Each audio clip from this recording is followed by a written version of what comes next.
Welcome and thank you for participating in this training. The goals of the training are to increase the opportunities for all in the college, to increase the diversity of the college, and to make sure everybody feels included.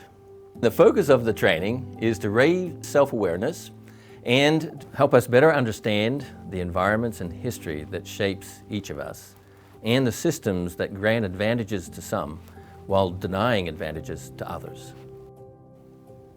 I'd like to share with you some of my own history. I was raised in Australia, and at the time there was significant prejudices against Aboriginals and immigrants. And I remember from when I was 18 years old, in my own family, a friend of ours brought an Aboriginal girlfriend to visit. And I remember my mother being extremely upset.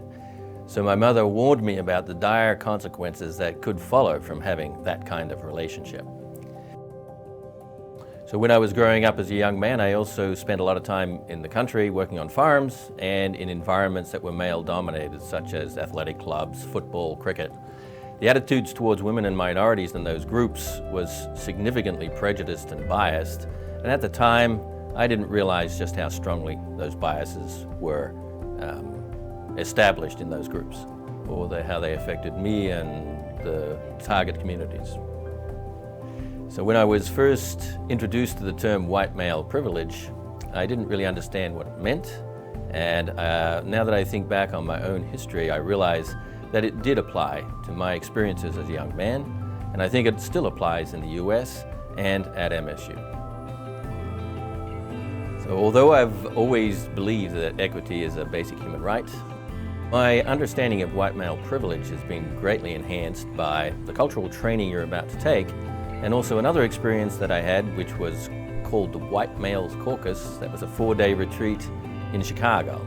And that event in particular included 22 white males in leadership positions in corporations and business and academic institutions.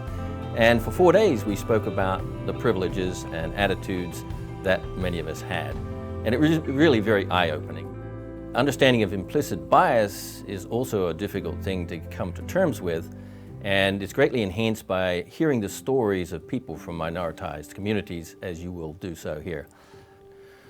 All that said, I want to emphasize that though I have benefited from white male privilege, that does not mean I have not worked very hard for my accomplishments.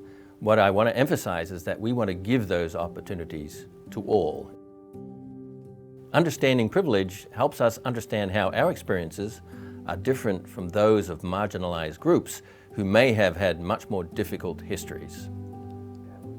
We can use this understanding to work toward a world where all can succeed and thrive.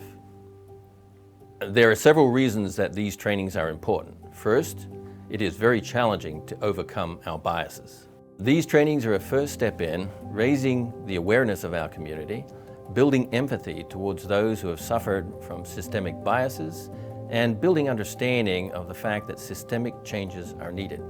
These trainings enable productive, but sometimes difficult conversations. It is common to feel uncomfortable, but it's critical to learning how marginalized and oppressed communities experience environments that we do not experience. Learning how oppression operates helps us to understand and move towards an equitable and inclusive environment for all. Creating a culture of change will take time and investment from all in Nat Sci.